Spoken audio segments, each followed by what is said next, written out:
Welcome to the channel, everybody. I'm excited you're here, and I'm excited to talk about Spirits in Bondage by C.S. Lewis. If you don't know this about me, I'm actually a really big fan of C.S. Lewis, and I've been making my way through his works for several years now. In fact, check this out. I don't know how well this is in focus or if you can see here, but essentially this whole shelf is like C.S. Lewis books with some here as well. And I've actually got even like a couple out of frame over here.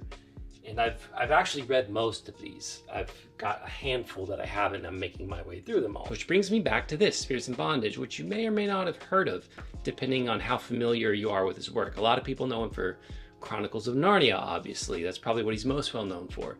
And then most people know that he did a lot of theological writing as well, in Apologetics, Mere Christianity, also another very popular book. But he actually really wanted to be known for poetry. He wanted to be a poet. And this collection of poetry is actually something that he wrote when he was very, very young, and it was published in 1919 when he was only 20 years old, shortly after World War I. So it's very interesting to read because it's before his conversion to Christianity. And I personally find all that very interesting. Like I said, I've been reading his stuff for a while now, and just over the last, probably few years, I found out that his actual first thing he ever published was actually poetry. And I was like, that's really cool. I've been writing poetry myself lately, so I found that, fascinating. It's a real short read, and it's split into 3 parts. And I figured I would discuss some of the themes that I kind of noticed throughout reading. Because poetry sometimes can be difficult to always pull the meaning out. Sometimes it's very right in front of you, like this is what this means.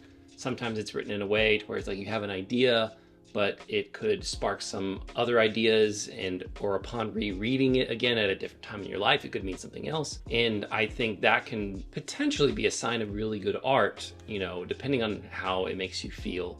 And also, again, usually there is some intention behind the author, at least on a personal level. But I think a lot of people, like say Lewis or even Tolkien, they write in a way that it's like, here's the story, but also here's some elements, here's some imagery, some themes that you can grasp onto in your own unique way, which is very difficult to do and masterful. And I think it's what a lot of people strive to do. So some of the themes I noticed are things like longing and travel and beautiful country and eternity and like an eternal home, an eternal resting place. And within that, there's this, desire to behold that mystery and to come close to it, and that the beauty that's found in that. So there's themes of like wanting to be intimate, like with beauty, and finding out what that really means. A lot of it seems like it's this exploration of things that he holds dear to himself, and wanting to fully understand it, and wanting to operate and connect with those things in the right manner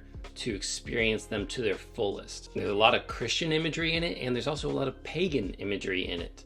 And apparently, I just read this on Wikipedia, the title is actually inspired by Milton's Paradise Lost, which later in his life, he actually wrote a book called A Preface to Paradise Lost. At this time in his life, he's not a Christian or a believer, but he had a little bit of a Christian upbringing when he was a small child and became an atheist. But even so, he was familiar with things like Paradise Lost and Christian imagery, and he knew that readers would also be familiar with that. So I think he plays with it quite a bit, because he does Christian imagery as well as pagan imagery. There's references to, I believe they're Greek gods, a couple of them, and then as well as, fairies, satyrs, dryads, things like that. What's interesting about this is he seems to have no problem like playing with either or and pitting them against each other. He seems to almost enjoy that. And he, I think, does that because, again, he knows people would like recognize it and relate to it and maybe find an interest in it. But I think some of the problem with that, potentially, and I don't know, obviously this was so long ago, I have no idea what people thought about it during that time strictly, other than it wasn't really well received. But he might have been thinking that playing with those imageries might provoke people in a way that would cause talk about it, or more interest in it, or that he had some kind of a artistic flair or edge to him. I don't totally know, it's a little bit of conjecture obviously, but you can tell that he's playing with it.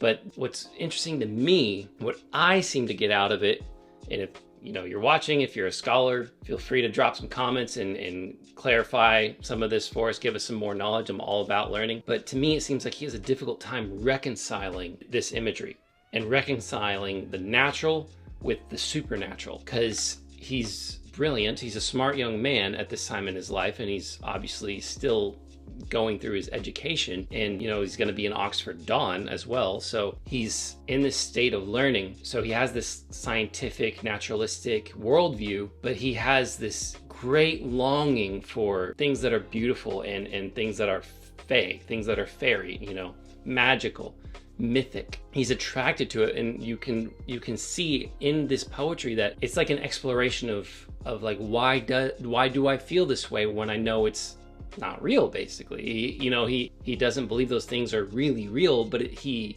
writes in a way though that he wants them to be real, and that he notices other people seem to feel the same way that he does as well, and he acknowledges that people have put their faith in God, and they're okay with that.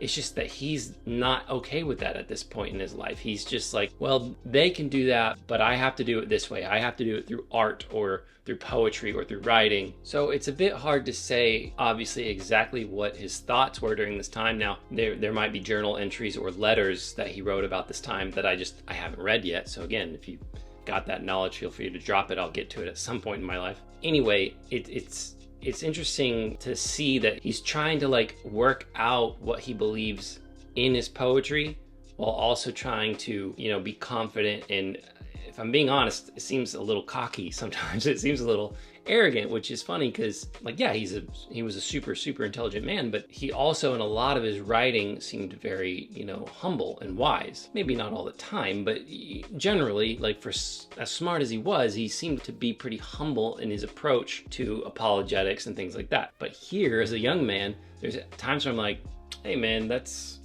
pretty arrogant to say that about God or whatever, like there's some pretty interesting things in here. All that to say, there are moments though in his writing where he's doing that, but then there's moments where it seems like he's being very sincere. And if he's only doing that, again, to be artistic and to connect with people he knows who are believers and do have faith in God, I think more than he probably even realized it at the time, that he was being very honest in a way that maybe he wasn't even trying to be. Like there's certain lines in there that there's some yearning, there's some desire for comfort in like God or in eternity, in a place beyond this realm, because he knows that this realm is temporary. So there's some really kind of like heartbreakingly beautiful lines in there, and to me shows like, yeah, it makes sense that a guy who became a believer and wrote all the things he did would write something like this if he was struggling. Because also you got to remember, this is after he served in the war, and many people are trying to cope with that, and they're trying to figure out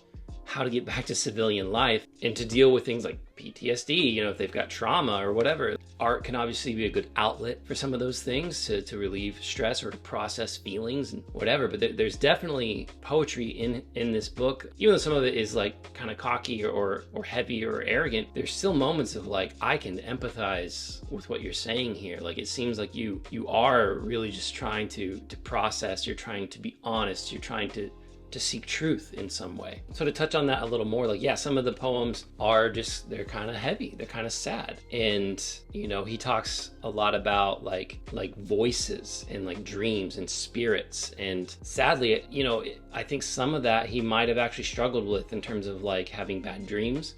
I don't know that for sure, but just from the poetry. Obviously you could isolate it like this is just a specific story in that poem, but they're reoccurring themes, and people usually write about things they know, so it's sad to think that maybe he had like nightmarish type of dreams or was bothered by, demonic spirits or something like that.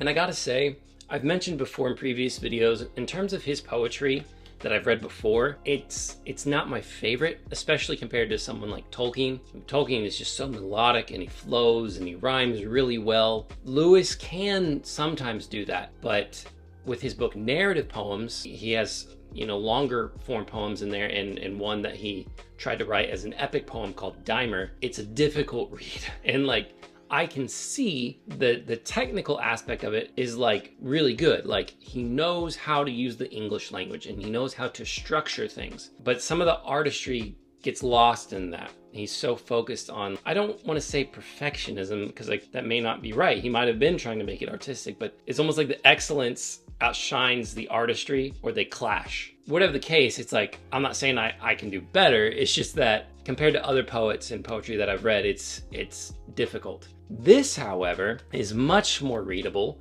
It's, yeah, I still wouldn't hold it up as high as some other people, but it definitely has better rhythm to it and better rhymes, and I think the imagery is actually better in this. He uses words very carefully, and I don't think he overdoes it. I think sometimes with poetry, people have a tendency to just either use a bunch of big words and fancy words, because yeah, it's poetry, and like, yeah, we like to read the nice words, but you can't sacrifice the overall image of a line or of a stanza or of the poem as a whole just to imbue it with a ton of words, because you can get lost in that. You need to serve the purpose of the poem, in my opinion.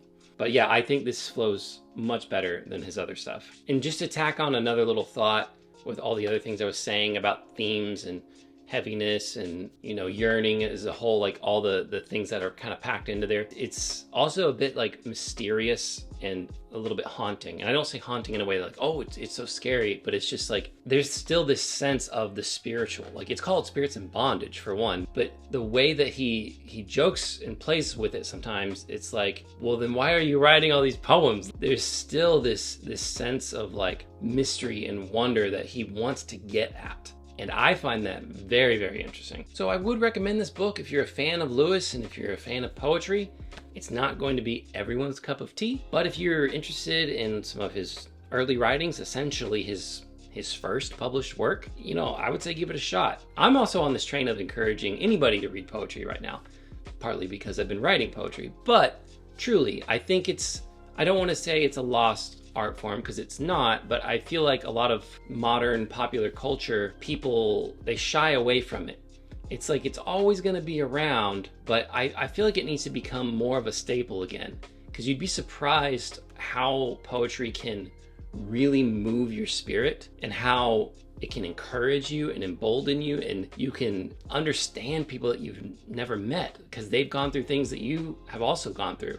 And it's comforting to know that they made it through. That's a very special thing that you can get out of poetry that you can get in other mediums, but it's not quite the same. So if you're intimidated, I would just say, just start, find something that you think you can read. And even if it's difficult at first, even if you're not totally sure, I would say just keep going, because you'll still find, like I said earlier, the pretty words, and that will do something. You'll find the pretty stanza that you do get.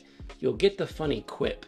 You know, you'll and as you read more, you'll understand more. And especially if you were to go back and reread certain poems or reread certain books as a whole, you'll gain more understanding. And I think reading poetry honestly just helps your reading comprehension and skills as a whole. You'll start to notice patterns and flows in people's writing, and it will help you essentially either speed read or just have a better comprehension. Either or both is a plus to me. So that's my review of Spirits in Bondage by C.S. Lewis. Have you read this before? I'd love to know your thoughts down in the comments. Do you plan on reading it? Love to know that as well. Also, I'd love to just know what your favorite C.S. Lewis book is. If you enjoyed this review or you found it helpful, please consider liking, sharing, and subscribing. It would really mean a lot to me, and it would really help this channel. As always, guys, thank you so much for your time. I so appreciate it, and I'll see you in the next one.